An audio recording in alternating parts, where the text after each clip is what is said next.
Hey guys, welcome back. This is day 3 of our devotionals for February 15th.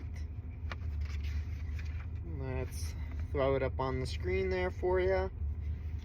Learning to love. But concerning brotherly love, you have no need that I should write to you. For you yourselves are taught by God to love one another. 1 Thessalonians 4:9. God is love. 1 John 4:16 reference. His very nature is perfect love.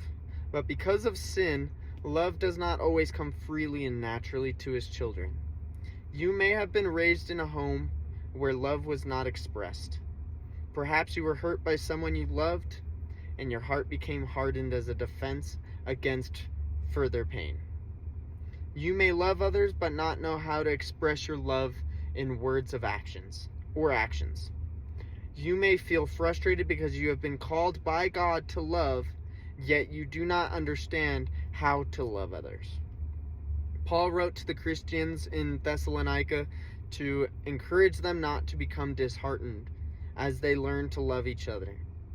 They did not need Paul to explain to them how to love, for God himself would teach them how to love one another. God would give them his love, and as they followed him, he would cause that love to multiply. If they found someone who was difficult to love, God would enable them to love through his Holy Spirit. God in his grace has made provision for our human weakness, and he is prepared to teach us how to love one another. There is no expectations. Are you struggling to love someone? God will help you. He will enable you to love your parents, your spouse, your children, your friends, or your enemy in a deeper way than you could have ever loved them on your own. If you do not know how to express your love in a meaningful way, God will teach you how to do this. God is the authority on love. Ask him to make his love overflow to others through your life.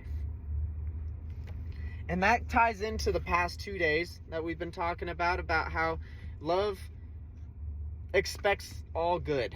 They don't, like, when somebody does something wrong, they don't expect them to be like, oh, well, that person did me wrong. No, you need to perceive love through the eyes of God and saying that everything is good in the eyes of God. And so everything's good in the eyes of me. And if somebody stumbles or falls, I can love through that.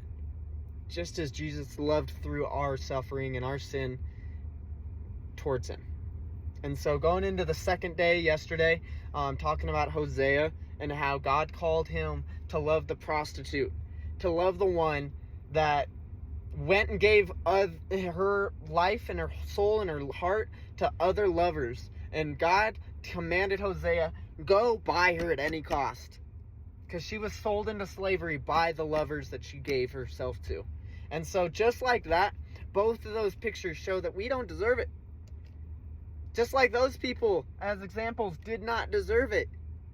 But God poured out his grace and mercy and love and said, you don't deserve this, but I'm giving it to you as a gift. And that's what God is. God's a gift. You can look throughout all these other religions, and I don't force this upon people, but think about it. Buddha asks for something. All these religions ask for something from you. When God just says, here's my free gift. Come and believe and trust in me, and you will find rest. And so it's just amazing to be able to look and see that every example points us to the fact that God gave something to us, when instead of us needing to do something for them, like Buddha, you have to do something. Islam, you have to do something. All these different religions, you have to do something in order to find favor with the Creator.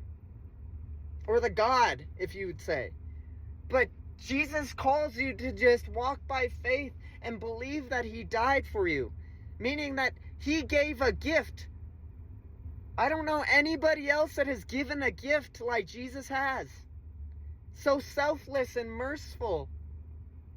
And so going into this third one, it's talking about just There's no limit to the love. And if you're struggling to love a brother, a sister, a family member, a colleague, a spouse, you name it, God's calling you to love them the way He loves you. And when you're able to do that, your heart and your mind and your life expands. You're able to go into seats that you never thought was possible because of the fact that God is overwhelming you with His Spirit. And He will lead you into the promised land if you keep walking by faith. And so I pray that this is encouraging to you guys. And yeah, we'll see you tomorrow.